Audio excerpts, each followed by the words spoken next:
இந்த காலை ஆராதனை ஆசீர்வதித்து கொடுக்கும்படிக்காய் நம் மத்தியில் பிரதர் ஜேக்கப் ராஜ் அவர்கள் ஜெபிப்பார்கள்.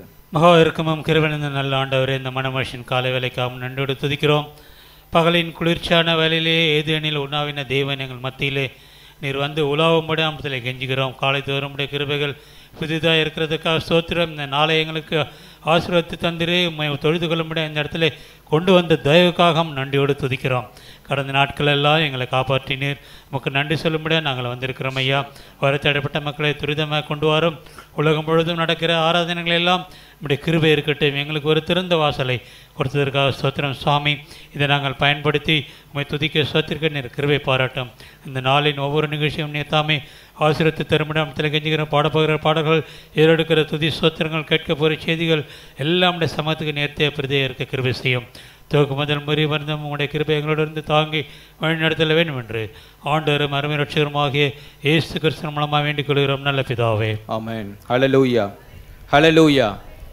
நாம் உட்கார்ந்து கொண்டு ஒரு சில பாடல்களை நாம் பாடலாம். வசனம் சொல்கிறது, கர்த்தரை நான் இக்காலத்திலும் ஸ்தோத்திரிப்பேன், அவர் துதி எப்பொழுதும் என் வாயில் இருக்கும். இந்த காலை வேளையில் அவரை ஆராதித்து துதித்து ஒரு சில பாடல்களை நாம் பாடலாம்.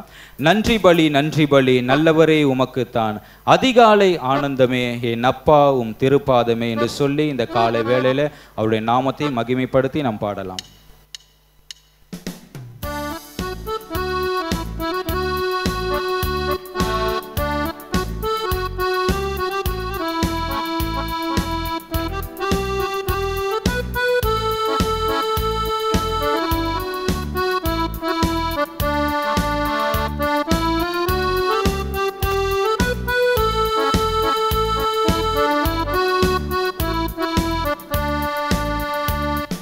நன்றி பலி நன்றி பலி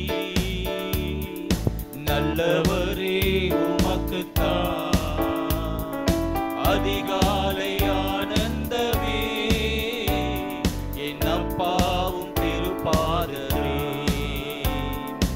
அதிகாலை ஆனந்தமே என் அப்பாவும் திருப்பாதமே. நன்றி பலி நன்றி பலி நல்லவரே உமக்குத்தான், அதிகாலை ஆனந்தமே என் அப்பாவும் திருப்பாதமே, அதிகாலை ஆனந்தமே என் அப்பாவும் திருப்பாதமே. நேற்றைய துயரமெல்லாம் இன்று மறைந்ததையா, நேற்றைய துயரமெல்லாம் இன்று மறைந்ததையா, நிம்மதி பிறந்ததையா, நிரந்தரமானதையா, நிம்மதி பிறந்ததையா, அது நிரந்தரமானதையா. கோடி கோடி நன்றி டாடி, கோடி கோடி நன்றி டாடி, கோடி கோடி நன்றி டாடி. நன்றி பலி நன்றி பலி நல்லவரே உமக்குத்தான், அதிகாலை ஆனந்தமே என் அப்பாவும் திருப்பாதமே, அதிகாலை ஆனந்தமே என் அப்பாவும் திருப்பாதமே. ஊரிய பாதையிலே உற்சாகம் தந்தீரையா, ஊரிய பாதையிலே உற்சாகம் தந்தீரையா, ஓடி ஓடி உழைப்பதற்கு உடல் சுகம் தந்தீரையா, ஓடி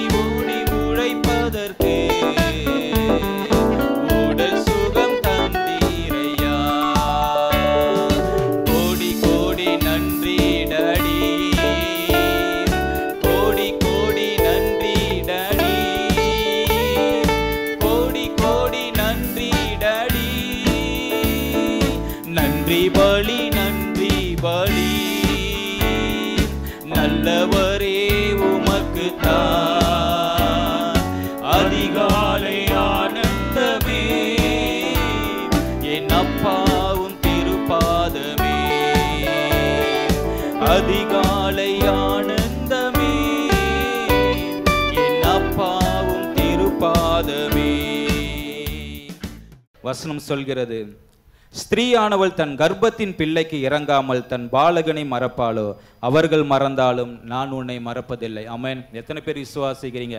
பெற்ற தாய் கூட தன்னுடைய பிள்ளையை மறக்கலாம், நாம் ஆராதிக்கிற தேவன் நம்மை ஒரு நாளும் மறப்பதில்லை. ஆமென். எல்லோரும் சேர்ந்து இன்னொரு பாடலை, ஒரு பழைய பாடல் நாம் சேர்ந்து பாடுவோம். பரம எருசலேமே பரலோகம் விட்டிறங்குதே, அலங்கார மணவாட்டியாய் அழகாய் ஜொலித்திடுதே. எல்லோருக்கும் தெரிந்த ஒரு பாடல் தான். கரங்களை தட்டி நாம் பாடலாம்.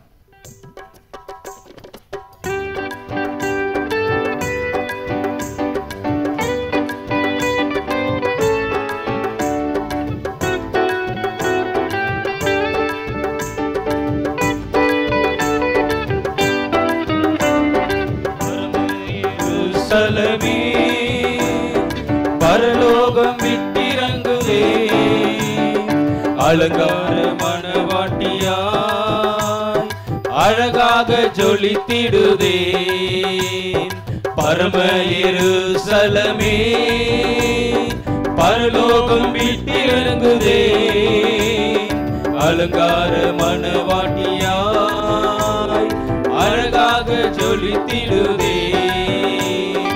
ஆமென் அல்லேலூயா, ஆமென் அல்லேலூயா, ஆமென் அல்லேலூயா, ஆமென் அல்லேலூயா. எருசலேமே கோழி தன் குஞ்சுகளை ஏற்றடைக்கும் ஏக்கத்தின் குரல் கேட்டே, தாய் பறவை துடித்திடும் பாசம் கண்டே, தாவரமாய் சிறகினில் தஞ்சமானே. கனிவான எருசலேமே, கனிவான எருசலேமே பரலோகம் விட்டிறங்குதே, அலங்கார மணவாட்டியாய் அழகாக ஜொலித்திடுதே. ஆமென் அல்லேலூயா, ஆமென் அல்லேலூயா, ஆமென் அல்லேலூயா, ஆமென் அல்லேலூயா. ஜீவதேவன் நகரினில் கூடி புகுந்தே, சீயோன் மலை சீருக்கு சொந்தமானே. நீதி தேவன் நின்னடி சிரம் புதைந்தே, நீதிமான்கள் ஆவியில் மறுவி நின்றே. மேலான எருசலேமே, மேலான எருசலேமே பரலோகம் விட்டிறங்குதே, அலங்கார மணவாட்டியாய் அழகாக ஜொலித்திடுதே. ஆமென் அல்லேலூயா, ஆமென் அல்லேலூயா, ஆமென் அல்லேலூயா, ஆமென் அல்லேலூயா. சர்வசங்க சபையினில் அங்கமானே, சர்வலோக நடுவரின் அருகில் வந்தே, பரிந்துரைக்கும் இரத்தத்தில் மூழ்கி நின்றே. பரிவாரமாம் தூதர்கள் சூழ நின்றே. ஆகாயின் எருசலேமே, ஆகாயின் எருசலேமே பரலோகம் வீட்டிலிறங்குதே, அலங்கார மணவாட்டியாய் அழகாக ஜொலித்திடுதே. ஆமென் அல்லேலூயா, ஆமென் அல்லேலூயா, ஆமென் அல்லேலூயா, ஆமென் அல்லேலூயா.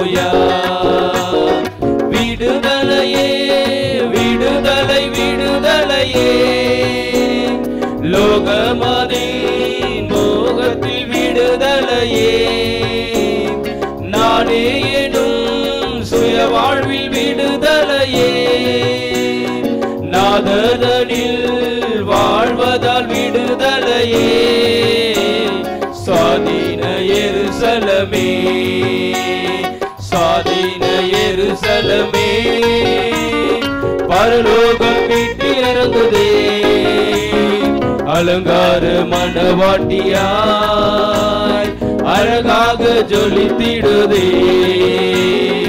ஆமென் அல்லேலூயா, ஆமென் அல்லேலூயா, ஆமென் அல்லேலூயா, ஆமென் அல்லேலூயா. கர்த்தருடைய பரிசுத்த நாமத்திற்கு ஸ்தோத்திரம் உண்டாவதாக. இந்த மனமகிழ்ச்சியின் நாளிலும் உங்களோடு கூட சேர்ந்து தேவனை ஆராதிக்க கர்த்தர் கொடுத்த பெரிதான கிருபைக்காக அவருடைய பரிசுத்தமான நாமத்தை நான் ஸ்தோத்திரிக்கிறேன். இந்த நாளிலும்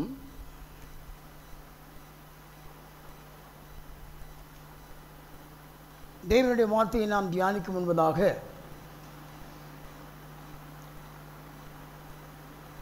உங்களிடத்திலே ஒரு கேள்வி கேட்க விரும்புகிறேன். நிறைய பேர் யோசிக்கிறாங்க, ஆரம்பத்திலேயே ஆரம்பிச்சிட்டாங்க அப்படின்னு.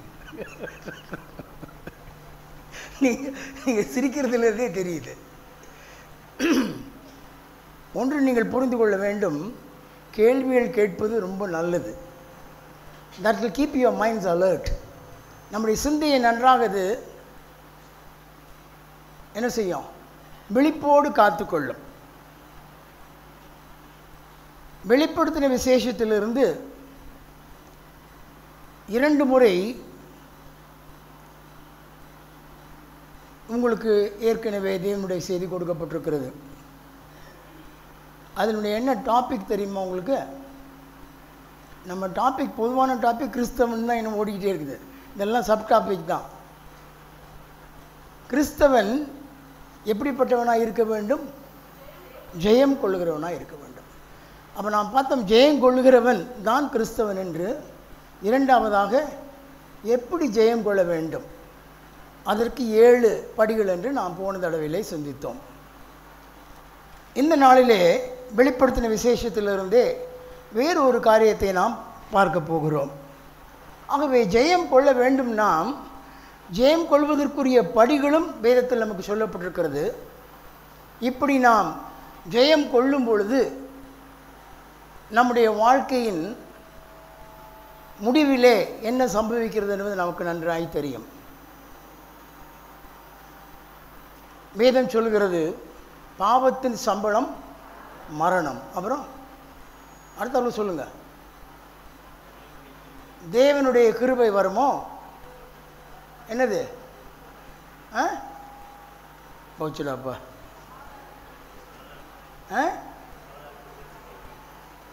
நித்திய ஜீவன். ரோமர் 6ஆம் அதிகாரத்தில் இருக்குது, வீட்டில் போய் நீங்கள் படித்து பாருங்கள். இந்த வசனம்லாம் நமக்கு மனப்பாடமாக தெரியும், அதெல்லாம் மறக்கவே கூடாது. இதுதான் நம்முடைய வாழ்க்கையினுடைய என்ன சொல்கிறது, நம்ம வாழ்க்கை இதில் தான் இருக்குது. இல்லைன்னா நம்ம எதுக்கு இந்த வாழ்க்கை வாழ்கிறோம்? நாம் ஏன் இந்த கிறிஸ்துவ வாழ்க்கையில், இந்த கிறிஸ்துவ ஓட்டத்திலே நாம் ஓட வேண்டும்? ஏன் நாம் ஆண்டவரோடு கூட நடக்க வேண்டும், ஜீவிக்க வேண்டும், அவருக்கு உத்தமமாக இருக்க வேண்டும், அவரை பற்றி பிடித்து கொள்ள வேண்டும்? அதற்கு ஒரே காரணம் என்னவென்று சொன்னால், ஆண்டவர் நம்முடைய ஜீவனை புதுப்பித்திருக்கிறார்.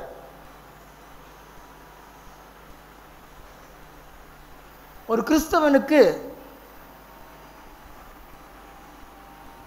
3 பிறவி.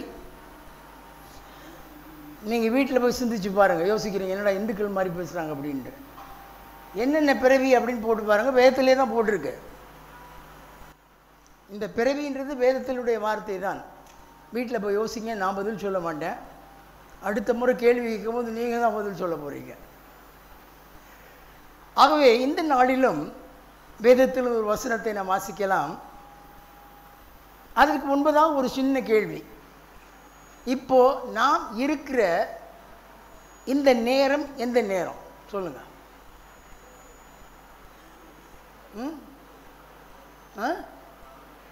கேட்கல. பக்கத்தில் கூட கேட்டு ஒருத்தர் டிஸ்கஸ் பண்ணி கூட சொல்லுங்க. கேட்கல. நேரத்தை தான் கேட்டேன், காலத்தை கேட்கல. கேட்கல? சரி, கொஞ்சம் ஓப்பனாக கேட்குறேன். இது எத்தனாவது மணி வேளை?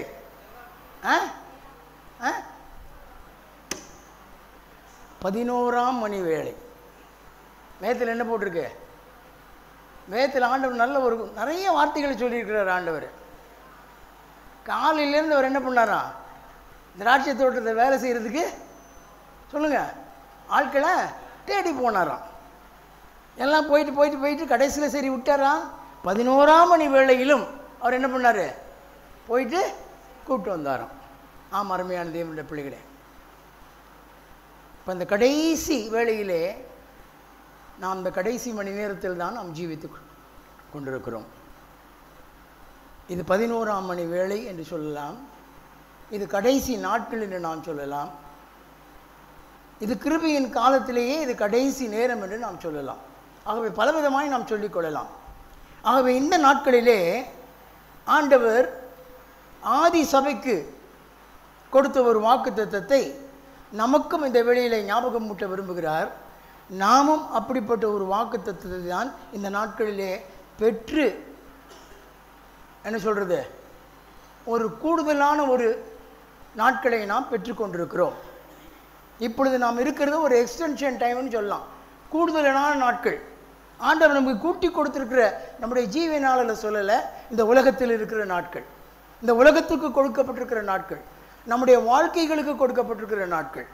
ஒட்டுமொத்தமாய் பொதுவாய் சொல்லுகிறேன். எடுத்து வாசியுங்கள். வெளிப்படுத்தின விசேஷம் 3வது அதிகாரம் 8வது வசனம். இதோ திறந்த வாசலை உனக்கு முன்பாக வைத்திருக்கிறேன், அதை ஒருவனும் பூட்ட மாட்டான். கர்த்தருடைய பரிசுத்த நாமத்திற்கு ஸ்தோத்திரம். ஆகவே நாம் ஜீவித்துக் கொண்டிருக்கிற இந்த நாட்கள் கர்த்தர் நமக்கு வாசலை திறந்து வைத்திருக்கிற நாட்கள். ஹல்லேலூயா, ஹல்லேலூயா, ஹல்லேலூயா. புரியுதா உங்களுக்கு? இது எத்தனை பேருக்கு புரியுதுன்னு தெரியல.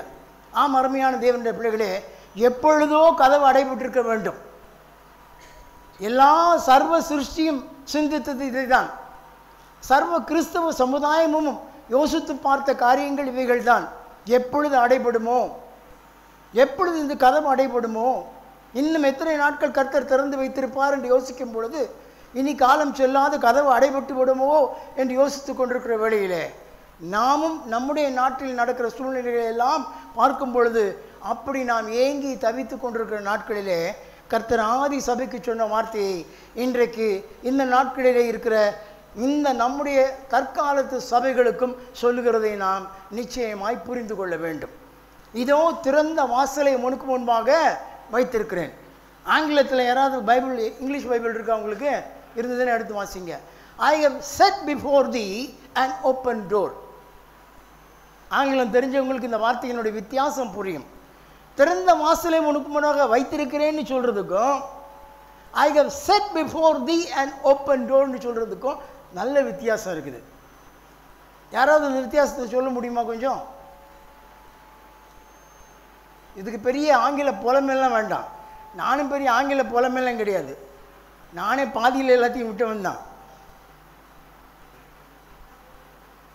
பட் தேவனுடைய கிருபை என்ன என்பதை உங்களுக்கு நான் உணர்த்த விரும்புகிறேன். ஆங்கிலத்தில் பேசுவது எளிது,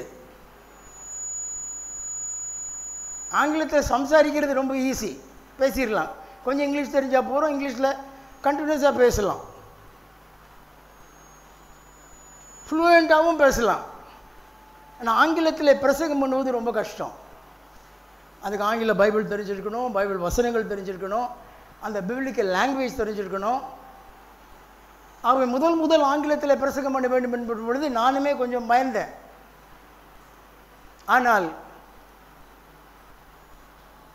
அந்த அவசியம் ஏற்பட்ட பொழுது கர்த்தர் நிறைவேற்றுவதற்கு முதலாக கர்த்தர் தாமே கிருபை கொடுத்தார். எப்படி ஏறினேன், எப்படி பேசினேன், என்ன பண்ணேன்னு தெரியாது. நல்ல ஆங்கில புலமை பெற்றவர்களெல்லாம் வந்து ரொம்ப அருமையாக பேசுனீங்க அப்படின்னாங்க. நான் எப்போவுமே இந்த அருமையாக பேசுகிறீங்கன்னு சொல்கிற வார்த்தையை எனக்கு பிடிக்கவே பிடிக்காது. நம்ம கோயிலில் கூட நிறைய பேர் சொல்லியிருக்காங்க. என்னை கை கொடுத்துட்டு சொல்லுவாங்க, நான் சொல்லுவேனோ எனக்கு பிரயோஜனமாக இருந்ததுன்னு சொல்லுங்கள். அதுதான் நாம் கேட்க வேண்டிய ஒரு பிரசங்கியார் கேட்க வேண்டிய நல்ல ஒரு வார்த்தை அதுதான். அவன் தான் உண்மையான பிரசங்கி.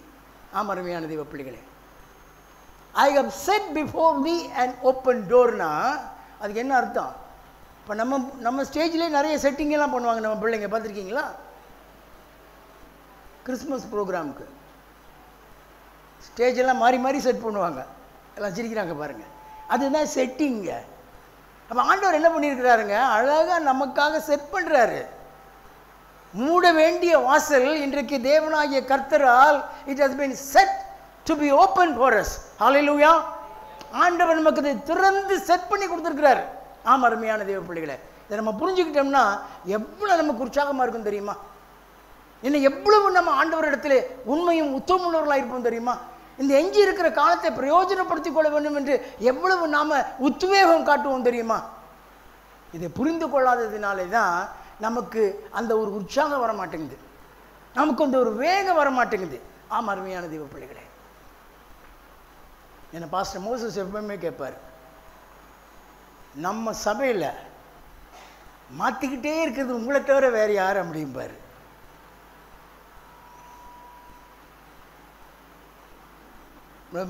பாஸ்டர் மோசஸ்க்கு என் மேலே ஒரே கோபம் இருக்குன்னு அது ஒன்று தான். அருமையான தேவ பிள்ளைகளே, கர்த்தர் நமக்காக சூழ்நிலையை மாற்றி கொடுக்கிற தேவன். கர்த்தர் நமக்காக எல்லாவற்றையும் மாற்றுகிற தேவன். அவரால் மாற்ற முடியாதது ஒன்றுமே இல்லை. ஆண்டவர் நமக்கு கூட கொஞ்சம் காலத்தை கொடுத்திருக்கிறார் என்று தான் சொல்ல வேண்டும். நமக்கு மட்டும் அல்ல, இந்த உலகத்துக்கு கூட கொஞ்சம் காலத்தை கொடுத்திருக்கிறார். அதனால தான் சொல்கிறார் தம்முடைய பிள்ளைகளை பார்த்து, I have set before the an open door. இது தேவன் கொடுத்த, ஆதி சபைக்கு கொடுத்த ஒரு வாக்கு தத்தம். இதில் நாம் 3 அம்சங்களை பார்க்கலாம். அதுக்குள்ளெல்லாம் நான் போகும்படியாக நான் விரும்பவில்லை. நீங்கள் அந்த வசனங்களை நீங்கள் மேலும் கீழுமாய் நீங்கள் படித்து பார்த்தீர்கள் என்றால், தேவனுடைய மகத்துவத்தை குறித்து, தேவனுடைய சர்வ வல்லமையை குறித்து, தேவனுடைய மேன்மையை குறித்து, தேவனுடைய இறையாண்மை அதாவது ஆளுமையை குறித்து அந்த வசனங்களிலே சொல்லப்பட்டிருக்கிறதை நாம் புரிந்து கொள்ள முடியும். சும்மா இதெல்லாம் உங்களுடைய ஒரு அறிவுக்காக உங்களுக்கு நான் ஞாபகப்படுத்தும்படியாய் நான் விரும்புகிறேன். நீங்கள் வீட்டுக்கு போய் இந்த வசனங்களை கொஞ்சம் நல்லா படிங்க. வெளிப்படுத்தின விசேஷத்தை புரியல நம்ம தூக்கி நிறைய பேர் வச்சிடுறோம். புரியுறவளை நீங்கள் வாசிங்க. வேதம் தான் நமக்கு கற்றுக் கொடுத்துருக்கிறது. வெளியாக்கப்பட்டவைகள் நமக்குரியவைகள் வாசித்து கொண்டே இருப்போம்.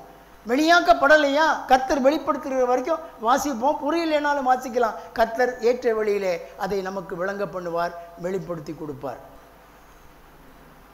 இரண்டாவதாக, தேவனுடைய பிள்ளைகளுடைய கிரியைகளுக்கு ஒரு அங்கீகாரம் கொடுக்கிறதை நாம் இந்த வசனங்களிலே வாசிக்கிறோம். அருமையான தேவனுடைய பிள்ளைகளே, அதை குறித்து யாரும் அவருக்கு சொல்ல வேண்டிய அவசியம் இல்லை. இன்றைக்கு நாம் ஒருத்தருக்கு ஒருத்தர் தான் நம்ம சொல்லிக்கணும்.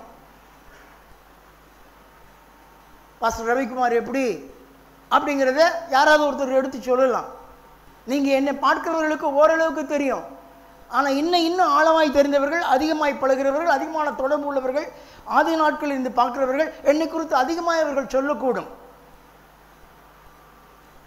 உங்களை குறித்து நான் சொல்லக்கூடியதை விட நம்முடைய பாஸ்டர்மார்களுக்கு ரொம்ப அழகாக தெரியும். சகோதரி நிர்மலாவுக்கு இன்னும் கூட கொஞ்சம் தெரியும், அவங்களுக்கு தெரியறதை விட. ஆனால் நம்முடைய தேவனாகிய கர்த்தருக்கு யாரும் எதை பற்றி என்ன பண்ண வேண்டாங்க, சொல்ல வேண்டாங்க. ஆமேன். இந்த படத்தினங்களை வீட்டுக்கு போய் படிங்க, இதுதான் உங்களுக்கு புரியும். அதில் நம்முடைய கிரியைகளுக்கு அவர் அங்கீகாரம் கொடுக்கிறது நன்றாய் தெரியும். அந்த கிரியைகளை குறித்து யாரும் அவருக்கு சொல்ல வேண்டாம். அந்த வசனத்தில் என்ன சொல்றாரு, உன் கிரியைகளை அறிந்திருக்கிறேன். I know it. I know இட்னு சொல்றதை விட அறிந்திருக்கிறேன்னு சொல்றது ரொம்ப, சில வார்த்தைகள் தமிழில் ரொம்ப அழகா இருக்கும். அதை குறித்த பூர்ணமான ஒரு உணர்வு, ஒரு அறிவு, ஒரு தெரிதல், ஒரு புரிதல் எனக்கு இருக்குதுயா. அதுவே அவருடைய இறையாண்மைக்கு அடையாளம். தேவனுடைய சர்வ வல்லமைக்கு அது அடையாளம். அருமையான தேவனுடைய பிள்ளைகளே, மூன்றாவதாக இதற்குரிய பலன் ஆர் ரிவார்டு.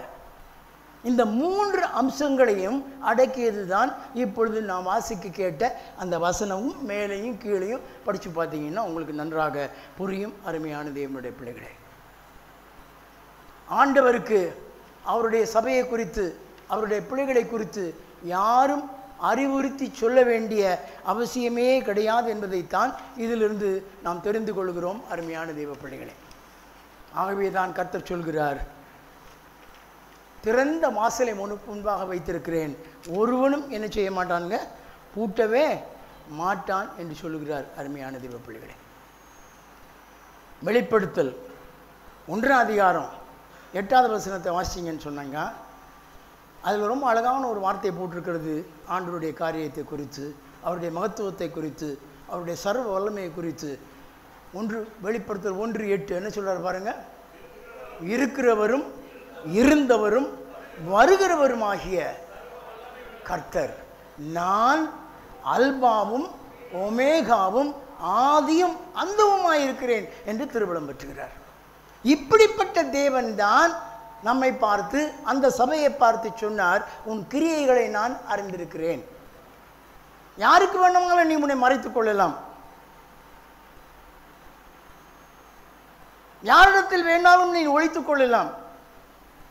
ஆனால் எனக்கு முன்பாக ஒரு ஒளிவு மறைவும் கிடையாது. அத்தனையும் நான் அறிந்திருக்கிறேன்.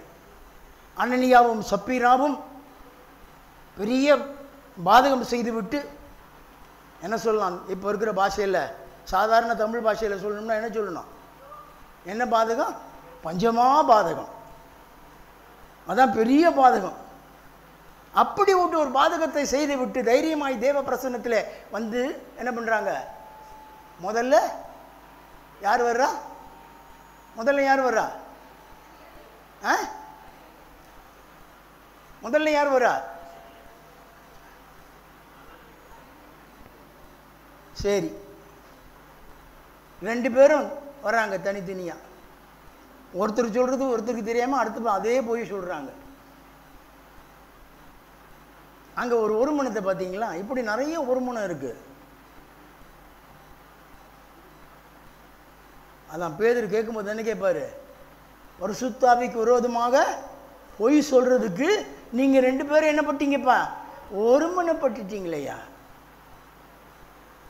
ஒருமனம் எப்படி இருக்கணுங்க, நல்ல கிரியைகளுக்காக ஒருமனம் இருக்க வேண்டும், நற்பணிகளுக்காக ஒருமனம் இருக்க வேண்டும், தேவனோடு நாம் இன்னும் கூடுதலாய் ஒரு மைல் செல்வதற்கு ஒருமனம் இருக்க வேண்டும், தேவனோடு கூட வாழ்வதற்கு நமக்குள்ளே ஒருமனம் இருக்க வேண்டும். கணவனுக்கும் மனைவிக்கும், குடும்பத்திலே பெற்றோருக்கும் பிள்ளைகளுக்கும், மாமியாருக்கும் மருமகளுக்கும், இப்படி எல்லாருக்குள்ளும் ஒரு ஒருமனம் இருக்க வேண்டும். சபைக்குள்ளே விசுவாசிகளுக்குள்ளே ஒரு ஒருமனம் இருக்க வேண்டும்.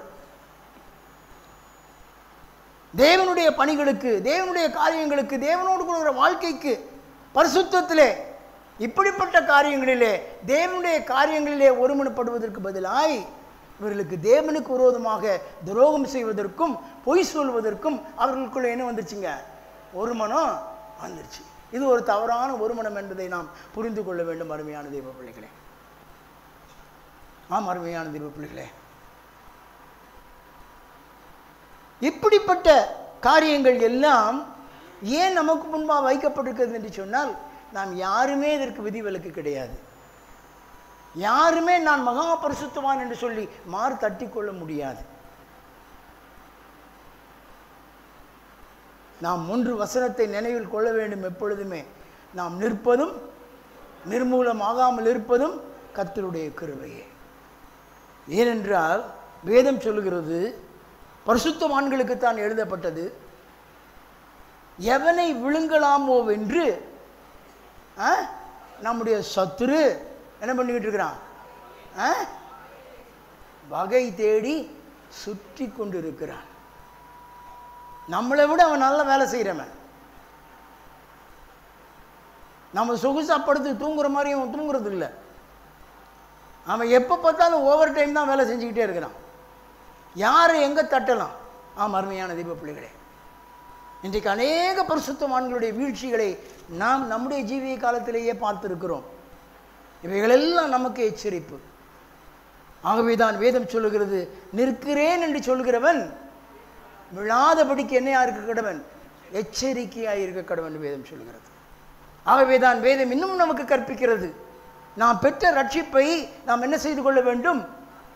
என்ன செய்து கொள்ள வேண்டும்? காத்துக்கொள்ள வேண்டும். எப்படி காத்துக்கொள்ள முடியும்? அதிக பயத்தோடும் நடுக்கத்தோடும் ரட்சிப்பு நிறைவேற பிரயாசப்பட வேண்டும் என்று வேதம் நமக்கு கற்பிக்கிறது. அருமையான தேவ பிள்ளைகளே, அதிக பயத்தோடும், நல்ல இந்த வார்த்தைகளை நாம் புரிந்து கொள்ள வேண்டும். அருமையான தேவ பிள்ளைகளே, இதில் நமக்கு எந்த ஒரு சும்மா லேசாக இதை எடுத்துக்கொள்ளக்கூடாது, ரொம்ப லைட்டாக எடுத்துக்கிடக்கூடாது. நம்ம அநேக காரியங்களை ரொம்ப லேசாக எடுத்துக்கிறதுனால தான் நமக்கு பிரச்சனையே. நமக்கு சீரியஸ்னஸ் இருக்கணும் எல்லாத்துலேயுமே.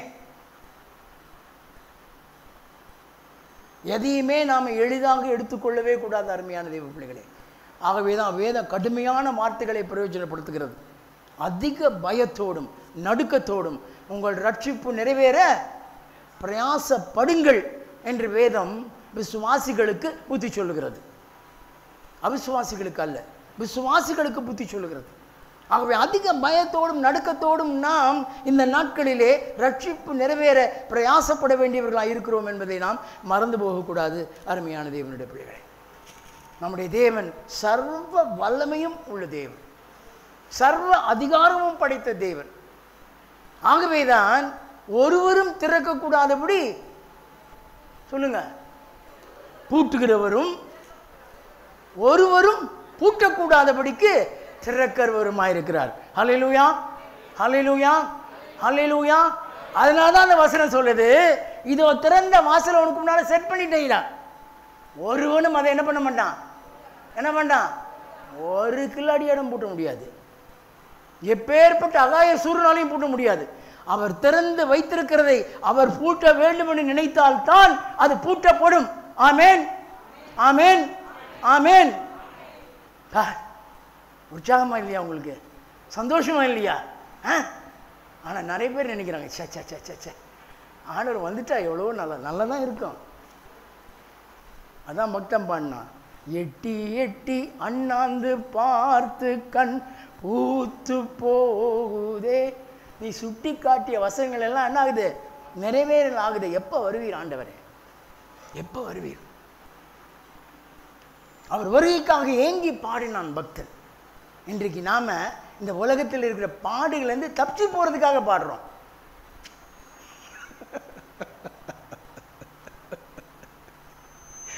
அதான் உண்மை. சீக்கிரம் போகணும்னு நினைக்கிறது இந்த தப்பிச்சு போகணுன்றதுக்கு இல்லைங்க. கர்த்தர் எத்தனை நாட்கள் வைத்திருக்கிறாரோ அத்தனை நாட்கள் நாம் இருக்கதான் வேணும். ஆமேன். அதுக்கு முன்னால போக முடியாது, அதுக்கு முன்னாலே போக முடியாது. அருமையான பிள்ளைகளே, கர்த்தர் நமக்கு கிருபையாய் நாட்களை கூட்டி கொடுத்து கொண்டே வருகிறார். அவருடைய சுத்தத்தை நிறைவேற்ற நம்மை ஒப்பு கொடுக்க வேண்டும். நல்ல பாட்டெல்லாம் நம்முடைய பக்தர்கள் எழுதி வைத்திருக்கிறார்கள். நம்ம அருமையாக பாடுறோம்.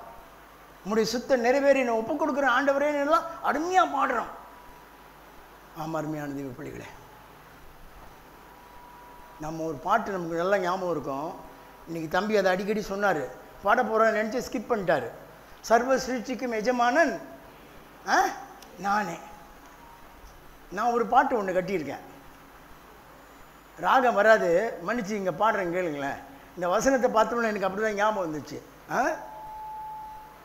சர்வத்துக்கும் எஜமானன் இயேசுவே, சர்வ அதிகாரமும் உடையவராம் இயேசுவே, உம்மை எங்கள் இதயத்தில் போற்றிடுவோம், என்றென்றும் பணிந்து தொழுவோம். பரலோகத்தின் திறவுகோலை உடையவரும் நீரே, ஒருவரும் பூட்டக்கூடாதபடி திறக்கிறவரும் நீரே, உம்மை எங்கள் இதயத்தில் பணிந்து போற்றிடுவோம், என்றென்றும் வாழ்த்தி தொழுவோம். எவ்வளவு நல்லா இருக்கு பாருங்களேன். இப்படிதான் ஆதி காலத்து பக்தர்கள் பாட்டு எப்படி கட்டினாங்க. இன்னும் நமக்கு இருக்கிறதுக்கே நேரம் பத்த மாட்டேங்குது, எங்கெங்க பாட்டு கட்டுறதுன்றீங்களா? நம்ம அவர் பாரு, அவர் பேர் என்ன, வியாசரா? வியாசர் வியாசர் தானே? லாரன்ஸ் தானே? வியாசர் லாரன்ஸ் பேர் மறந்துச்சு. அவர் ஆதி நாட்களில் சொல்லுவார். அதாவது அப்புறமா ரொம்ப ஃபேமஸ் ஆகிட்டார், பெரிய ஆளானார், நிறைய பாட்டு போட்டார், கேசட் போட்டார், டிஸ்க் போட்டார், எல்லாம் பண்ணார். ஆனால் அந்த ஆதி நாட்களில் அவர் ஆரம்ப காலத்தில் அவர் சொன்னார், அவரோடு நான் தொடர்பாக இருந்த நாட்களில் அவர் பகிர்ந்து கொண்ட காரியம் என்னன்னு கேட்டிங்கன்னா, பஸ்ஸில் போவாராம், போய்கிட்டே இருக்கும்போது பாட்டு வருமா, பாக்கெட்டில் பார்த்தா பேனா இருக்காது, பேப்பர் இருக்காது. அப்போது டிக்கெட் எடுத்து எழுதுவாராம். ஆமோதிக்கிறார் பார்த்தீங்களா? அப்போ அவருக்கும் தெரிஞ்சிருக்கு. இது அவர் நேரடியாக சொன்னது. பேனாவை கேட்டு வாங்கி டிக்கெட்டில் டக்கு டக்கு டக்குன்னு எழுதுவாராம். அப்போ அதை பார்த்துட்டு யாராவது பேப்பர் கொடுத்தாங்கன்னா அதை எழுதி, இப்படித்தான் இந்த பாட்டுகள் எனக்கு கர்த்தர் கொடுத்தார் என்று அவர் சொன்னார். ஆம், அருமையான தெய்வ பிள்ளைகளே, ஆதி பக்தர்கள் இப்படித்தான் பாடினார்கள். நம்ம பாடுறோமே இன்னைக்கு ஞான பாட்டு, கீர்த்தனை, நிறைய பாட்டு நம்ம பாடுறதெல்லாம் பக்தர்கள் எப்படி பாடினாங்க? என் மீட்பர் உயிரோடு இருக்கையில் எப்படி பாடினாங்க? அதை உண்டாக்குனது, அதை கட்டினது ஒரு ஐயர், ஒரு போதகர். தன்னுடைய மனைவியின் இறந்த தருவாயிலே அவருக்கு கர்த்தர் கொடுத்த பாட்டு. ஆம், அருமையான தெய்வ பிள்ளைகளே, எந்த நேரத்திலும் எந்த காலத்திலும் நாம் என்ன பாடுறோம்? நன்றியால் உம்மை துதிப்பேன். பாடுவேன்ப்பா, ஆனால் அப்படி செய்ய முடியாதுப்பா ப்ராக்டிக்கலாக. அப்படி தானே? எந்த காலத்தில் எந்த நேரத்துலையும் நான் உண்மை பற்றியே நினச்சி உண்மை பற்றியே பாடிட்டு இருந்தால், பூவா எப்போ சாப்பிட்றது, எப்போ தூங்குறது, என் வீட்டை எப்போ கவனிக்கிறது, மனைவியை எப்போ பார்க்குறது, கணவனை எப்போ பார்க்குறது, என் பிள்ளைகளை எப்போ பார்க்குறது, என் வேலையை எப்போ செய்கிறது. ஆனால் எந்த நேரமும் பக்தனாகிய தாவீது ஆண்டவரையே தான் நினச்சிக்கிட்டு இருந்தான். ஆண்டோடைய வேதத்தையே தான் யோசிச்சுக்கிட்டு இருந்தான். அவன் சொன்னான், நாள் முழுவதும் அது என், சொல்லுங்க, நல்லா சத்தமாக சொல்லுங்க, கரெக்டாக தான் சொல்றீங்க, தியானம். நாள் முழுவதும் படிப்பேன்னு சொல்லலை, என்ன சொன்னா? தியானம். வாசித்ததை அவன் தியானித்துக் கொண்டே இருந்திருக்கிறான். ஹல்லேலூயா, ஹல்லேலூயா, ஹல்லேலூயா. இன்னைக்கு 10:30 மணிக்கு டக்கு டக்கு டக்குன்னு இறங்கி படிக்கட்டில் வழியே ஓடுறது, லிஃப்ட் வழியே ஓடுறது, எப்படி இப்படிலாம் கிடைக்குது ஓடுறது. நான் ரோட்டில் போகும்போது சொல்லுவேன், இந்த மோட்டர் பைக்காக அந்த 2 வீலர்காரங்க இருக்கிறாங்க பார்த்தீங்களா, கொடுமையான ஆட்கள்ப்பா. தம்பிகளை என்னை மன்னிச்சிருங்க, யாரெல்லாம் 2 வீலர் ஓட்டுறீங்களோ. நானும் ஒரு காலத்தில் ஓட்டினவன் தான். ஆதி நாட்களில் இப்போ பார்க்குறீங்கல்ல, பியாகோ அப்படின்னு சில ஆட்டோ பின்னால் போட்டிருக்கோம். பியாகோன்றது ஒரு இட்டாலி கம்பெனி. அந்த பியாகோ இட்டாலி கம்பெனியில் தயார் பண்ண ஸ்கூட்டர் இதான் முதல் நான் வாங்கி ஓட்டினது. கப்பலில் வந்தது என் ஸ்கூட்டர். பிரேக் அடித்தா டக்குன்னு அங்கேயே நிற்கும், சக்குன்னு. அவ்வளோ தூரத்துக்கு அருமையான அலைன்மெண்ட்டு. 2 வீலர்லாம் ஓட்டினவன் தான் நான். புல்லட்டும் ஓட்டினேன், டக்கு டக்கு டக்கு. நான் இவ்வளோ குள்ளன்ல, எப்படி புல்லட் ஓட்டினேன்னு நினைக்கிறீங்களா? அதெல்லாம் ஓட்டியிருக்கேன். ஸ்டாண்டும் போடுவேன். மோசஸே சிரிக்கிறார், இவன் புழுறான்டா அப்படின்னு. ஸ்டாண்டும் போடுவேன். அது எல்லாமே நம்முடைய பலத்தினால் அல்ல, ஒரு டெக்னிக் அது. ஆம், அருமையான தெய்வ பிள்ளைகளே, காரும் ஓட்டுவேன். அந்த காலத்தில் நாங்கள்லாம் ஓட்டிட்டு போய் லைசன்ஸ் வாங்கணும். இந்த காலத்தில் நான் ஓட்டாமலே லைசன்ஸ் வாங்குறாங்க.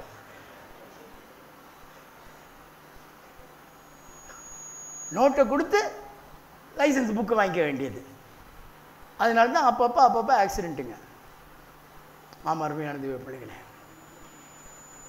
இப்போ தான் எல்லாத்தையும் நிறுத்திட்டேன், ஏன்னா வயசாகுது, இனிமே வேண்டான்ட்டு. இருந்தாலும் கூட பாண்டிச்சேரி போனால் வீட்டில் தம்பிக்காரை ஓட்டுவேன். இப்போ அது அவனே ஓட்ட சொல்லி கட்டாயப்படுத்துவான். மற்றபடி நான் எங்கேயும் ஓட்டுறது இல்லை. அருமையான தெய்வ பிள்ளைகளே, கர்த்தர் நம்மை பயிற்சி வைத்து பழக்குவித்து அவருடைய ராஜ்யத்துக்கென்று நம்மை பிரயோஜனப்படுத்த விரும்புகிறார். இந்த திறந்த வாசலை எதற்காக வைத்திருக்கிறார் ஆண்டவர்? சொல்லுங்க. நம்ம ஜாலியாக இருக்கிறதுக்காகவா? அதில் நமக்கு என்னத்தை உணர்த்துகிறார் ஆண்டவர்?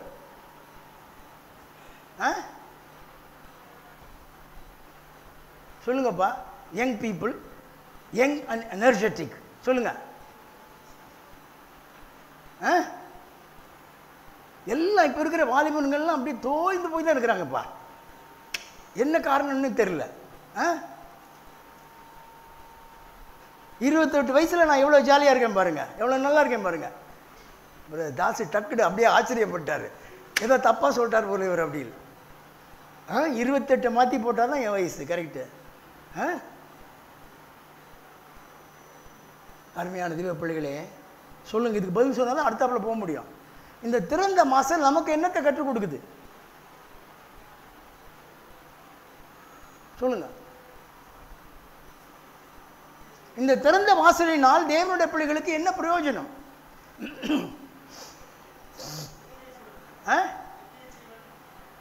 ஐயோ,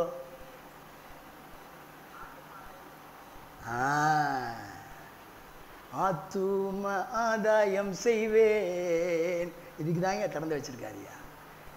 ஆண்டவர் சொன்னாரு, ஒருவரும் கெட்டு போவது எனக்கு பிரியம் கிடையாதுயா. தாமதிக்கிறார் என்று சிலர் எண்ணுகிறபடி கர்த்தர் தமது வாக்குத்தத்தத்தை குறித்து 2 பேதுரு 3:9 போடுப்பா. 2 பேதுருவா 1 பேதுருவா? தாமதிக்கிறார் என்று சிலர் எண்ணுகிறபடி கர்த்தர் தமது வாக்குத்தத்தத்தை குறித்து தாமதமாயிராமல் எல்லாரும் ஒருவரும் கெட்டு போகாமல் எல்லாரும் மனம் திரும்ப வேண்டும் என்று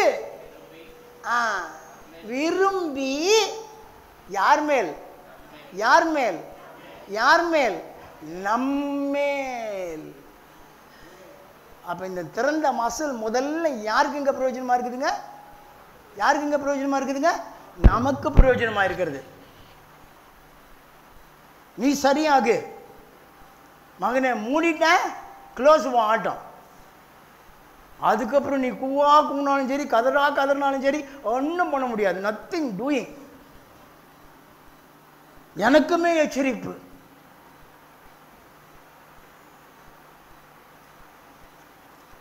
நமக்கெல்லாம் நன்றாய் தெரிந்த ஒருவர், யாருன்னு சொல்ல மாட்டேன் நான், அவர் என்ன சொன்னார், I don't want to be a preacher.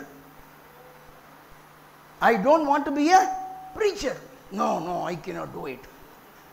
Because I know the great danger in it. உங்களுக்கு அதிக ஆக்கினை வராதபடிக்கு உங்களில் ஒருவரும் போதகராக அது இருப்பீர்களாக தான் வேதம் சொல்லுது.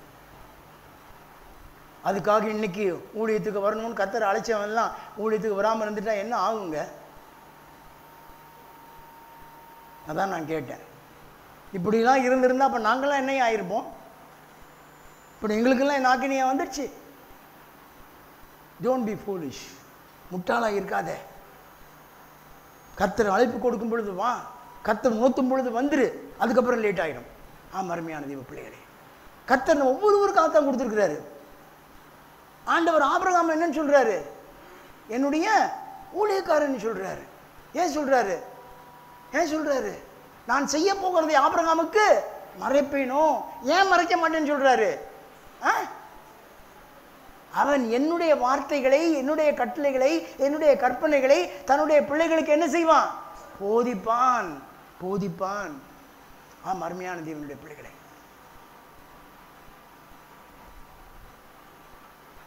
முதல்ல நம்முடைய போதனை எங்க ஆரம்பிக்கணும் தெரியுமா? நம்ம வீட்டில் தான் ஆரம்பிக்கணும்.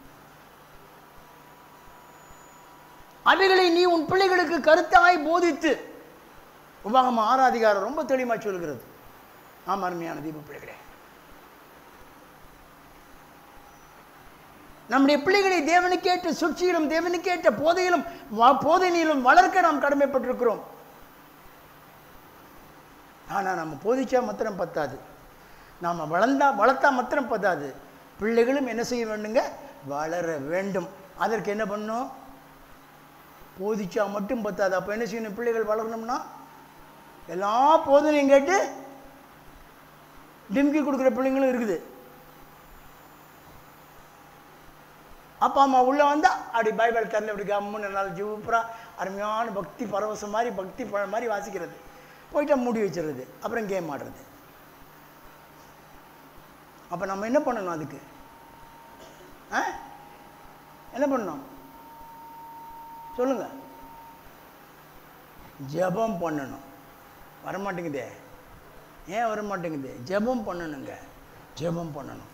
இன்னைக்கு நான்லாம் ரட்சிக்கப்பட்டு ஆண்டவருடைய பிள்ளையாக மாறி ஆண்டவருடைய ஊழியத்துக்கு ஒப்பு கொடுத்து ஆண்டவருடைய ஊழியத்தை இன்றைய வரைக்கும் நான் செய்து கொண்டு வருகிறேன் என்று சொன்னால் என்னுடைய பெற்றோரின் ஜெபம், என்னுடைய மூதாதையர்களின் ஜெபம்.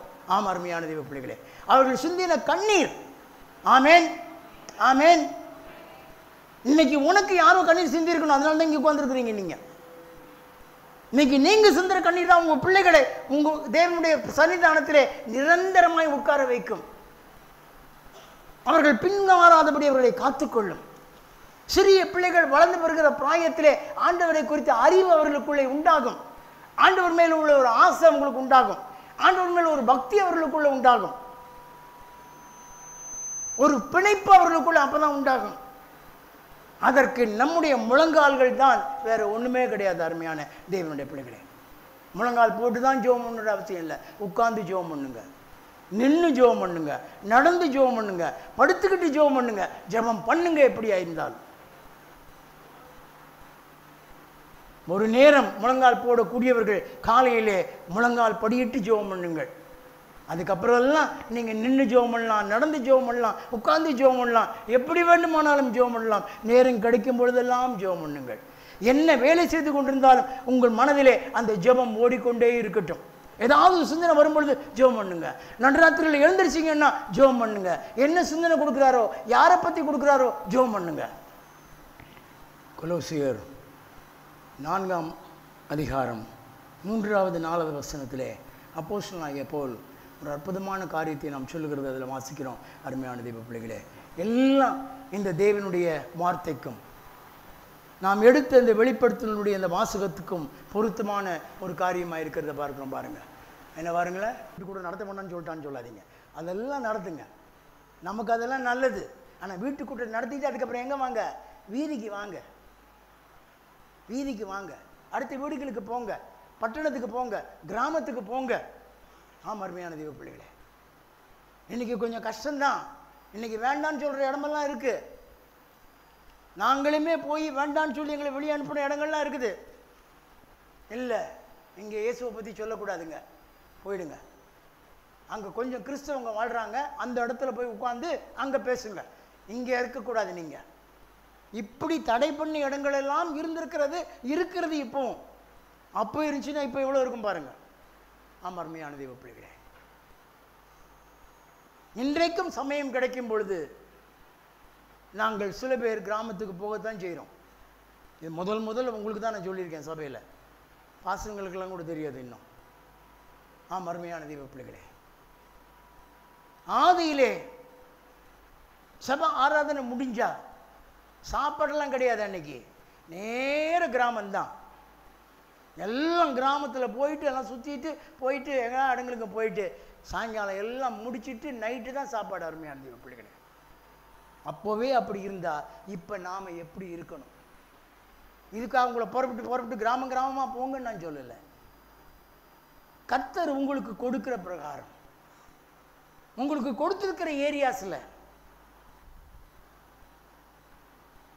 உங்களை முதலாவது, உங்கள் குடும்பத்தை முதலாவது சீரமைத்து கொண்டு அடுத்த எல்லைக்கு தாண்டி போய், காலை இன்னும் கொஞ்சத்தான் இருக்கிறதுனால, திறந்த வாசலை வச்சிருக்கிறதுனால கர்த்தரை எப்படியாவது அறிவியுங்கள். சொல்லுங்க, இயேசுராஜா சீக்கிரம் வரப்போறாருப்பா, இன்னும் கொஞ்சம் காலம் தான், எவ்வளோ இருக்குன்னு தெரியாது, சீக்கிரமா வா, கதவை பூட்டுறதுக்குள்ள வந்துரு, கதவை பூட்டிட்டா வர முடியாது. சொல்ல நாம் கடமைப்பட்டிருக்கிறோம். அருமையான தேவனுடைய பிள்ளைகளே, யாருக்கும் பயப்பட வேண்டிய அவசியமே இல்லை. ஆதி நாட்களில் நம்ம அதான் படிக்கிறோம். அப்போஸ்தலர்களுக்கு, பேதுருவுக்கும் அவரை சார்ந்தவர்களுக்கும் பேசுகிறவங்களுக்கெல்லாம் அந்த காலத்தில் என்ன பண்ணாங்க? அவங்கள கூப்பிட்டு இந்த நாமத்தை குறித்து கொஞ்சம் கூட என்ன பண்ணக்கூடாது, பேசக்கூடாது, பிரசங்கம் கூடாது, கட்டளை கொடுத்து அனுப்பிச்சாங்க. சும்மா இருந்துட்டாங்களா? பேதுரு என்ன சொன்னார்? அப்போஸ்தலர் 4ஆம் அதிகாரம் வாசிச்சு பாருங்க, 17லேருந்து 20 வரைக்கும் என்ன சொல்லுது? அப்போஸ்தலர் 4 17லேருந்து 20 வரைக்கும். நான் உனக்கு கீழ்ப்படுகிறதா, ஆண்டவருக்கு கீழ்ப்படுகிறதா? உனக்கு கீழ்ப்படுகிறதை பார்க்கலாம் நான் யாருக்கு கீழ்ப்படிய வேண்டும்? தேவனுக்கு கீழ்ப்படிய வேண்டும், அவருடைய வசனத்துக்கு கீழ்ப்படிய வேண்டும். ஆகவே நாங்கள் இதை போதிக்காமல் இருக்க முடியாது, சொல்லாமல் இருக்க முடியாது. கொண்டு போய் சிறைச்சாலையில் வச்சுட்டாங்க. என்ன அப்போஸ்தலர் 4:17 இருந்தது போடுப்பா, வீட்டில் போய் படித்து பாருங்க, குறித்து வச்சுட்டு. இதெல்லாம் நீங்கள் படிக்க வேண்டிய வசனங்கள், நீங்கள் தெரிந்து கொள்ள வேண்டிய, ஞாபகப்படுத்திக் கொள்ள வேண்டிய வசனங்கள், அருமையான தேவனுடைய பிள்ளைகளே. ஆமாம், பிடிச்சி சிறைச்சாலையில் வச்சுட்டாங்க. சிறைச்சாலைக்குள்ள யார் வந்தா? தூதன் வந்தார். தூதன் வந்தாரா? தூதன் வந்து என்ன பண்ணாரு? நிறைய தடவை தூதன் வந்திருக்கிறாரு. இதே பேதருக்கு இன்னொரு தடவை வந்தார். நீங்கள் ஒன்றுக்கு ஒன்று நீங்கள் முரண்பாடாக யோசிக்கக்கூடாது. முதல்ல வந்து தூதன் வந்து என்ன பண்ணார்? வெளியே கொண்டாந்தார். வெளியே கொண்டாந்து இவங்க வந்து மறுபடியும் பிரசங்கம் பண்ண ஆரம்பிச்சிட்டாங்க. அப்போ போய் எல்லாம் சொல்கிறாங்க, நீங்கள் சிறைச்சாலை வச்சு பூட்டியவர்கள் என்ன பண்ணிக்கிட்டு இருக்கிறாங்க? பிரசங்கம் பண்ணி கொடுக்குறாங்கப்பா, பிரசங்கம் பண்ணி கொடுக்குறார்கள். ஆமாம், அருமையான தெய்வ பிள்ளைகளே, கர்த்தர் வாசலை திறந்திருக்கிற பொழுது கர்த்தர் சொல்கிற வார்த்தை, அதை ஒருவனும் உனக்கு முன்பாக என்ன செய்ய மாட்டான்? என்ன செய்ய மாட்டான்? பூட்ட மாட்டான். ஆமாம், அருமையான தெய்வ பிள்ளைகளே, nobody can shut it. பத்திரபத்திலே சோர்ந்து போகக்கூடாது. அதனால தான் வேதம் சொல்லுது, ரோமர் 12:12 என்ன சொல்லுது பாருங்க, நம்பிக்கையிலே சந்தோஷமாயிருங்கள். இதுக்கெல்லாம் முக்கியமாக என்ன பண்ணணும் நான் சொன்னேன் முன்னால? ஜபம். அதான் போட்டார் கடைசியா, ஜபத்திலே உறுதியாய் தரித்திருங்கள், நீங்கள் ஒன்றுக்கும் கவலைப்படாமல் எல்லாவற்றையும் குறித்து உங்கள் விண்ணப்பங்களை ஸ்தோத்திரத்தோடு கூடிய வேண்டுதலினாலும் ஜபத்தினாலும் தேவனுக்கு தெரியப்படுத்துங்கள். அப்பொழுது எல்லா புத்திக்கும் மேலான தேவ சமாதானம் உங்கள் சிந்தைகளையும் உங்கள் இருதயங்களையும் கிறிஸ்து இயேசுவுக்குள்ளாக என்ன செய்து கொள்ளும்? காத்துக்கொள்ளும். ஹல்லேலூயா, ஹல்லேலூயா. நம்முடைய சிந்தை இருதயமும் கிறிஸ்து இயேசுக்குள்ளாய் காக்கப்படுது என்று சொன்னால் தைரியமாய் இறங்கி நாம் கிரியை செய்ய முடியும். அருமையான தேவ பிள்ளைகளே, பிலிப்பியர் 4:6. ஆமாம், அருமையான தேவ ஜனமே, இதை நாம் ஒருபோதும் மறந்து போகக்கூடாது ஐயா. யாக்கோபு ரோமர்லேயே 5:3 படிங்க. ரோமரில் 5:3.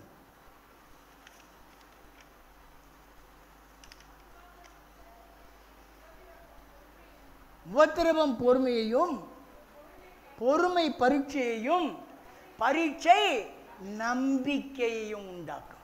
அப்போ உபத்திரவம் நம்மளை என்ன பண்ணாதுங்க? தளர பண்ணாது, நம்மளை பலப்படுத்தும். நம்முடைய நம்பிக்கை என்ன பண்ணும்? வளர பண்ணும். ஆகவே தான் பக்தனாகிய சங்கீதக்காரன் சொன்னார், நான் உபத்திரவப்பட்டது நல்லது, அதனால் உம்முடைய பிரமாணங்களை கற்றுக்கொள்கிறேன். கற்றுக்கொண்டேன் இல்லை, கற்றுக்கொள்கிறேன். ஒத்துரப்பட பிரமாணத்தை கற்றுக்கிட்டே இருக்கிறேயா, படிச்சுக்கிட்டே இருக்கிறையா, புரிஞ்சுக்கிட்டே இருக்கிறையா, தெரிஞ்சுக்கிட்டே இருக்கிறையா. அப்படின்னா என்ன அர்த்தம்? அதன்படி நடக்கவும் நான் என்னை ஒப்பு கொடுத்திருக்கிறேன் என்றுதான் அர்த்தம். அருமையான தேவனுடைய பிள்ளைகளே, யாக்கோபு 5:11 படிங்க.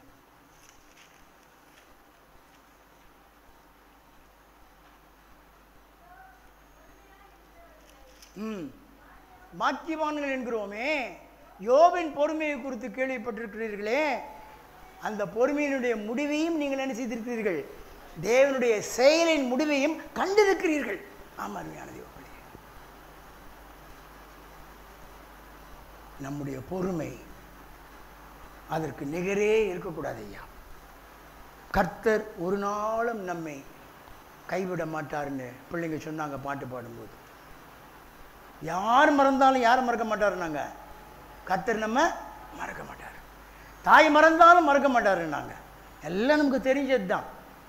இவைகளெல்லாம் சொல்லப்படும் பொழுது கர்த்தர் நம்முடைய ஆவியை உற்சாகம் மூட்டி எழுப்பி விட விரும்புகிறார். ஏன்னா சாதாரண காலத்தில் சும்மா இருந்துடலாம், கஷ்ட காலத்தில் இதெல்லாம் நமக்கு ஞாபகப்படுத்தினாதாங்க உற்சாகமாக இருக்க முடியும். நம்முடைய ஆத்துமாவிலே பலன் உண்டாக முடியும். பக்தனாகிய சங்கீதக்காரன் சொல்றாரு, என் ஆத்துமாவிலே பலன் தந்து என்ன படுத்தினீர்? என்ன தைரியப்படுத்தினீர். ஆத்துமா சோர்ந்து போனா என்ன போயிடும்? தைரியம் போயிடுச்சுன்னா சோர்ந்து போகும், பலவீனம் ஆயிடும். அதனால்தான் வேதம் சொல்லுது, மிகுந்த பலனுக்கு ஏதுவான உங்கள் தைரியத்தை விட்டு விடாதிருங்கள்.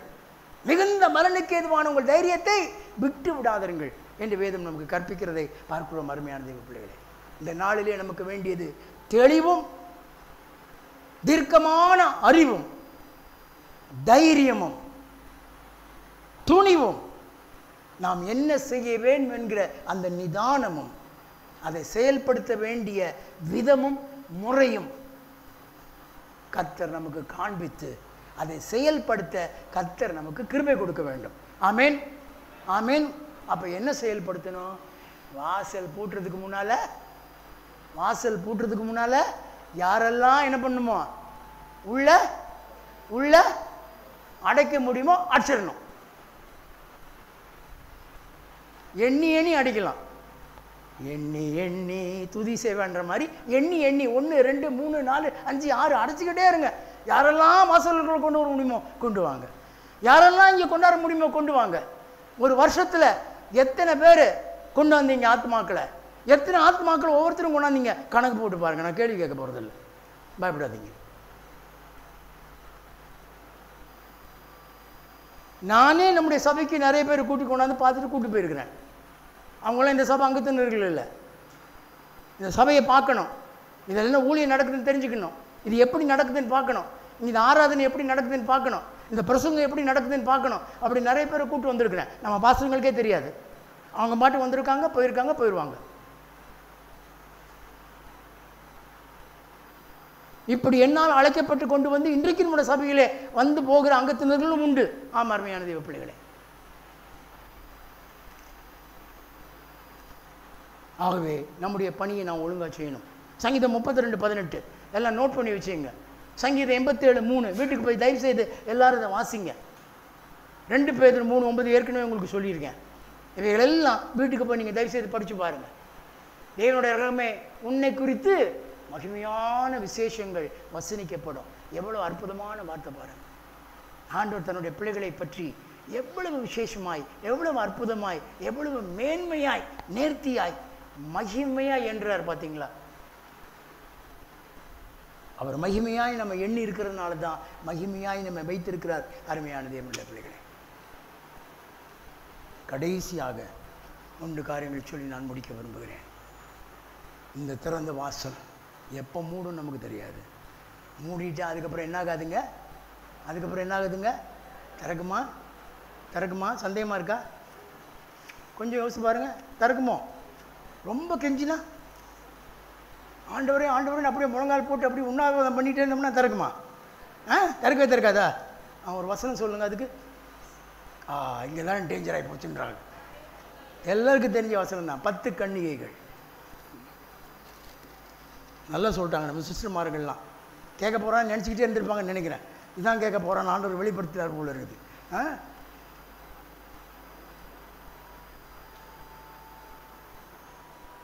25 அதிகாரம் மத்தியில் அது குறித்து வாசிக்கிறோம். 10 கன்னிகைகளை குறித்து. புத்தி இல்லாத கன்னிகைகள் காலதாமதமாக வந்து என்ன பண்ணுறாங்க? 25 அதிகாரம் மத்தேயு 34ஆம் வசனம். 25:10-11 படிங்க. முதலாவது 25:10-11. அப்படியே அவர்கள் வாங்க போன போது மணவாளன் என்ன செய்து வந்தார்? ஆயத்தமாக இருந்தவர்கள் அவரோட கூட கல்யாண வீட்டுக்குள் பிரவேசித்தார்கள். கதவும் என்னப்பட்டு விட்டது? அடைக்கப்பட்டு விட்டது. அப்புறம் எங்களுக்கு திறக்க வேண்டும் என்றார்கள். அப்புறம் படிங்க. அப்புறம் கீழே படிங்க. உங்களை அறிய நீங்கள் யாருன்னே தெரியாதுன்ட்டார் ஆண்டவர். 25:34 படிங்க.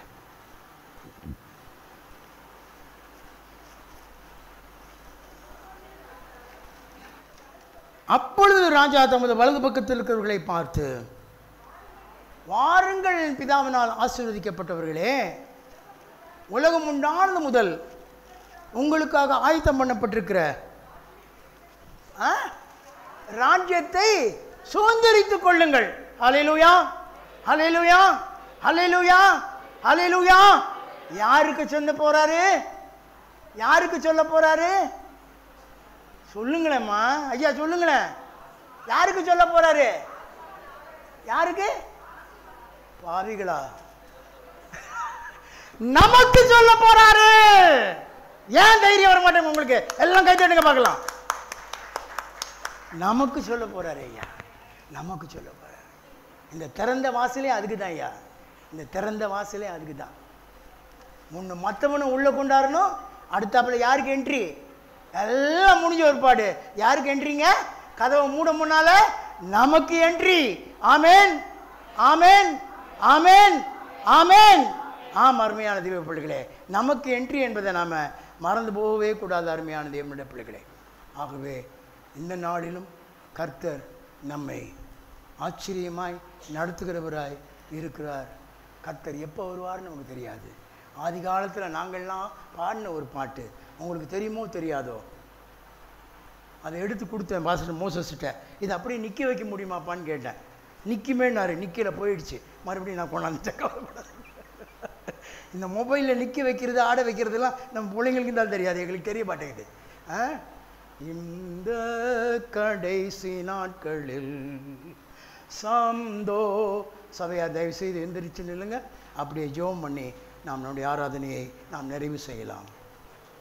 இந்த கடைசி நாட்களில் சந்தோஷம் நம்பிக்கை உண்டு, ஆச்சரியமாம் சத்தியமாம் ராஜாதி ராஜாவாய் ஆளுவார்.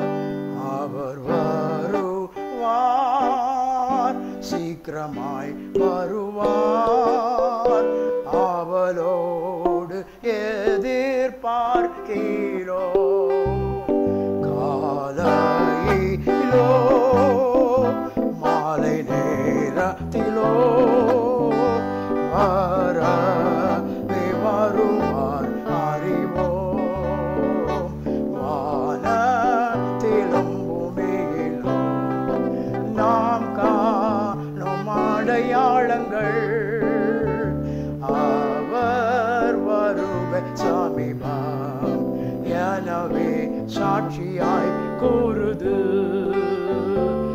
அவர் வருவார், சீக்கிரமாய் வருவார், அவளோடு எதிர்பார்க்கிறோம்.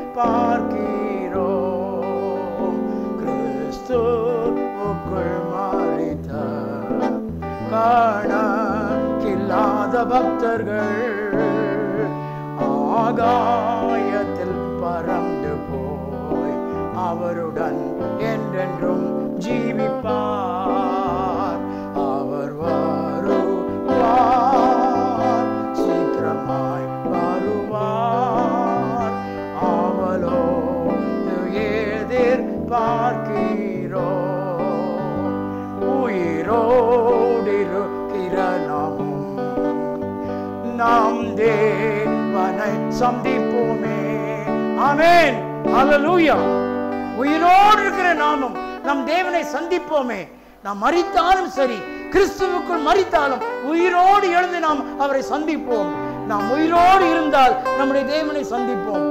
உயிரோடு இருக்கிற நாமும் நம் தேவனை சந்திப்போமே. கைவிடல்லவே நாம் ஒருவரை தேற்றுவோம். அவர் வருவார், சீக்கிரமாய் வருவார், அவளோடு எதிர்பார்க்கிறோம். காலையிலோ மாலை நேரத்திலோ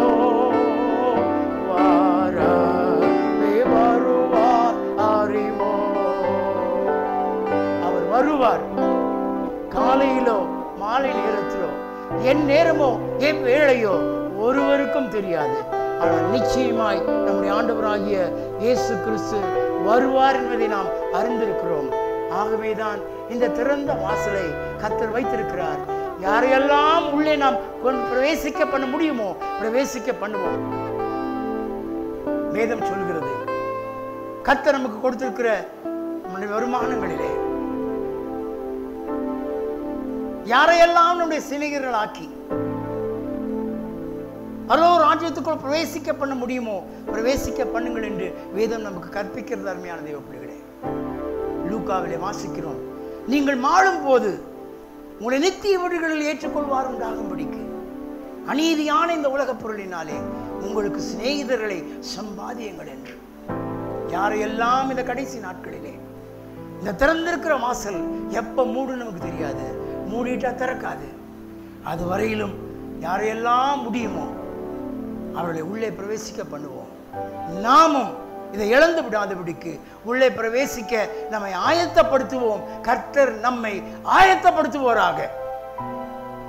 எங்களை நேசிக்கிற எங்களை பரிசுத்தம் உள்ள நல்ல பிதாவே, இந்த நல்ல ஆண்டவரே, காலை ஆராதனை வேளைக்காக நன்றியோடு கூட நாங்கள் உம்மை துதிக்கிறோம், உம்மை ஸ்தோத்திரிக்கிறோம். ஆண்டவரே, இந்த நாளிலும் ஆண்டவரே உம்முடைய கிருபையினால் எங்களை கடாட்சித்து எங்களை ஆண்டவரை ஆசீர்வதித்து நீர் வழி நடத்துவதற்காக நாங்கள் உம்மை ஸ்தோத்திரிக்கிறோம். ஆண்டவரே, இந்த நாளிலும் கர்த்தர் நாங்கள் உம்மை ஆராதிக்க உம்மை தொழுது கொள்ள எங்களுக்கு கிருபை கொடுத்தபடியினால் உம்மை ஸ்தோத்திரிக்கிறோம்.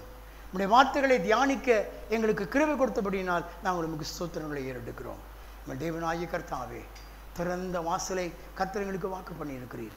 ஆதி சபைக்கு சொன்ன தேவன் இந்த கடைசி நாட்களில் இருக்கிற எங்களுக்கும் கர்த்தர் நீர் மறுபடியும் ஒரு விசை திறந்த வாசலை நான் வைத்திருக்கிறேன். எவ்வளவோ எதிர்மறைகளான சூழ்நிலைகள் இருந்த போதிலும், வாசல் மூடப்பட வேண்டிய காரியங்கள் நடந்த போதிலும் நான் திறந்து வைத்திருக்கிறேன். அதற்கு ரெண்டே காரணம், உன்னை நீ ஆயத்தப்படுத்த வேண்டும். யாரையெல்லாம் உள்ளே பிரவேசிக்க பண்ண முடியுமோ சீக்கிரத்தில் பிரவேசிக்க பண்ண வேண்டும். மூடிவிட்டால் இந்த வாசல் திறவாது என்பதை கர்த்தர் நமக்கு உணர்த்துகிறார். ஆகவே நாம் செயல்படுவோம். அருமையான தேவ பிள்ளைகளே, நம்மை ஆயத்தப்படுத்த கருவியாய் கர்த்தருக்கு ஒப்பு கொடுப்போம். கர்த்தாவே, எங்களை நீர் ஆசீர்வதித்து எங்களை ஆயத்தப்படுத்த முடியும் கிருபைக்கு நாங்கள் ஒப்புக் கொடுக்கிறோம் ஐயா. எதிராளி ஆகிய பிசாசின் உடைய எல்லா தந்திரங்களுக்கும் எங்களை விலக்கி பாதுகாத்து உம்முடைய நாமத்தினால் கர்த்தாவை நாங்கள் ஜெயம் எடுத்து உம்முடைய நாமத்தினால் நாங்கள் கொடியேற்ற எங்களுக்கு உதவி செய்வீராக.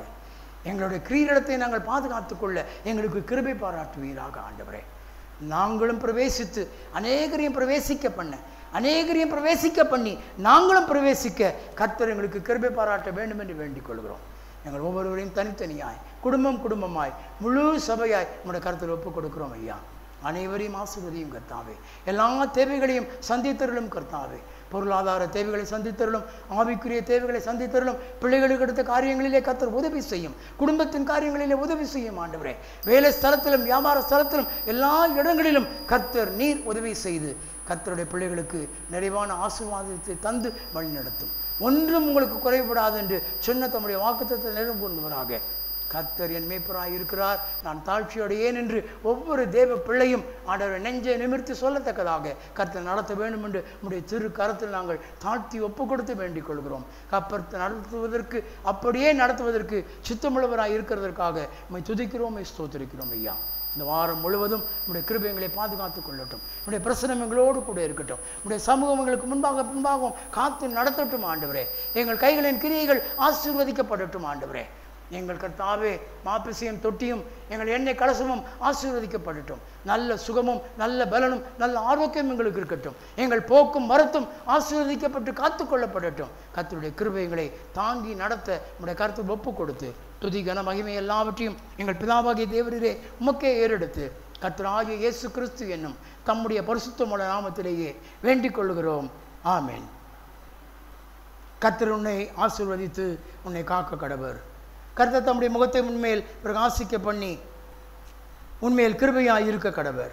கர்த்தர் தம்முடைய முகத்தை உன்மேல் பிரசன்னமாக்கி உனக்கு சமாதானம் கட்டளையிட கடவர். வலுவாதபடி உங்களை காக்கவும் தமது மகிமையுடைய சன்னிதானத்திலே மிகுந்த மகிழ்ச்சியோடு உங்களை மாசத்தவர்களாய் நிறுத்தவும் வல்லமை உள்ளவரும் தாம் ஒருவரே ஞானமுள்ளவருமாகிய நம்முடைய இரட்சகரான தேவனுக்கு கனமும் மகத்துவமும் வல்லமையும் அதிகாரமும் இப்பொழுதும் எப்பொழுதும் உண்டாவதாக. நம்முடைய கர்த்தராகிய இயேசு கிறிஸ்துவின் கிருபையும் அவருடைய பரிசுத்த பிரசன்னமும் அவருடைய பாதுகாவலும் அவருடைய வழிநடத்துதலும் நம் அனைவரோடும் என்றும் என்றும் கர்த்தருடைய வருகை பரியந்தம் நீடித்து நிலைத்து இருப்பதாக. ஆமென். என் ஆத்துமாவே கர்த்தரை ஸ்தோத்திரி, என் முழு உள்ளமே என் ஆத்துமாவே கர்த்தரை ஸ்தோத்திரி, கர்த்தர் செய்த சகல உபகாரங்களையும் மறவாதே. ஆமென்.